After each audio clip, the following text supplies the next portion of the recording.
తొందరలోనే వాహనాలకు బీమా కనుక లేకపోతే ఇంధనం దొరకకపోవచ్చు. ఎందుకంటే స్వయంగా సుప్రీంకోర్టే ఈ రకమైన ఆదేశాలు జారీ చేసింది. ఇన్సూరెన్స్ లేని వాహనాలకు పెట్రోల్, డీజిల్ విక్రయించవద్దని ఆ రకంగా ఓ పైలట్ ప్రాజెక్ట్ అమలు చేయాలని కోరింది. దీంతో భవిష్యత్తులో ప్రతి వాహనానికి బీమా తప్పనిసరి అయ్యే అవకాశాలు కనిపిస్తున్నాయి.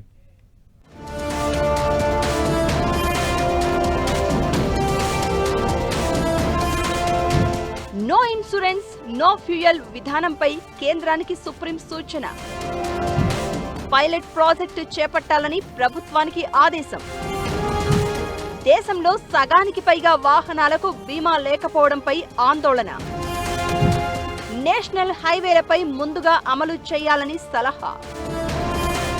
దేశంలో బీమా లేకుండా తిరుగుతున్న వాహనాలపై సుప్రీంకోర్టు తీవ్ర ఆందోళన వ్యక్తం చేసింది. థర్డ్ పార్టీ ఇన్సూరెన్స్ లేని వాహనాలకు పెట్రోల్, డీజిల్ వంటి ఇంధన విక్రయాలను నిరాకరించే అంశాన్ని పరిశీలించాలని కేంద్ర ప్రభుత్వానికి సూచించింది. ఈ మేరకు నో ఇన్సూరెన్స్ నో ఫ్యూయల్ విధానాన్ని పైలట్ ప్రాజెక్టుగా చేపట్టాలని ఆదేశించింది. జస్టిస్ సంజయ్ కరోల్, జస్టిస్ ప్రశాంత్ కుమార్ మిశ్రాలతో కూడిన ధర్మాసనం మంగళవారం ఈ అంశంపై విచారణ చేపట్టింది. దేశంలో సగానికి పైగా వాహనాలు మోటారు వాహనాల చట్టానికి విరుద్ధంగా సరైన బీమా రక్షణ లేకుండానే రోడ్లపై నడుస్తున్నాయని, ఇది అత్యంత ఆందోళనకరమని ధర్మాసనం వ్యాఖ్యానించింది. ఈ సమస్యను అధిగమించేందుకు నో ఇన్సూరెన్స్ నో ఫ్యూయల్ విధానం ఒక ఉత్తమ మార్గమని అభిప్రాయపడింది.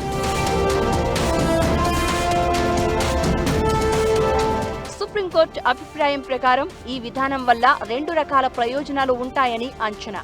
మొదటిది, ఇన్సూరెన్స్ లేని వాహనాలను సులభంగా గుర్తించవచ్చు.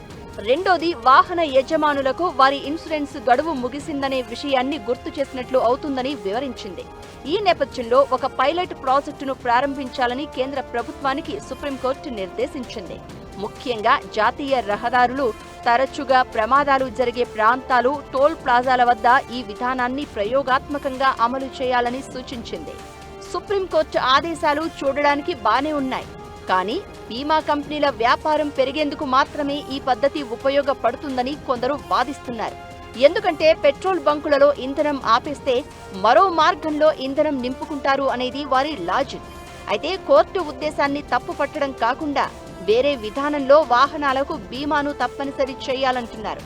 ఎందుకంటే వెహికల్ ఇన్సూరెన్స్ ప్రీమియం మరీ ఖరీదైన వ్యవహారంగా మారిన రోజుల్లో ఇలా నిర్బంధంగా నిబంధనలను అమలు చేయలేరు. అంతేకాకుండా ఓవైపు ఎలక్ట్రిక్ వాహనాలను ప్రోత్సహిస్తున్న తరుణంలో ఇలా కేవలం ఇంధనం కోణంలోనే ఆలోచించకూడదనేది కొందరి అభిప్రాయం. అయితే ఇది పైలట్ ప్రాజెక్టు మాత్రమే కాబట్టి నో ఇన్సూరెన్స్ నో పెట్రోల్ పాలసీపై ముందస్తు అంచనాలు అనవసరం అనేది మరికొందరి వాదనగా ఉంది.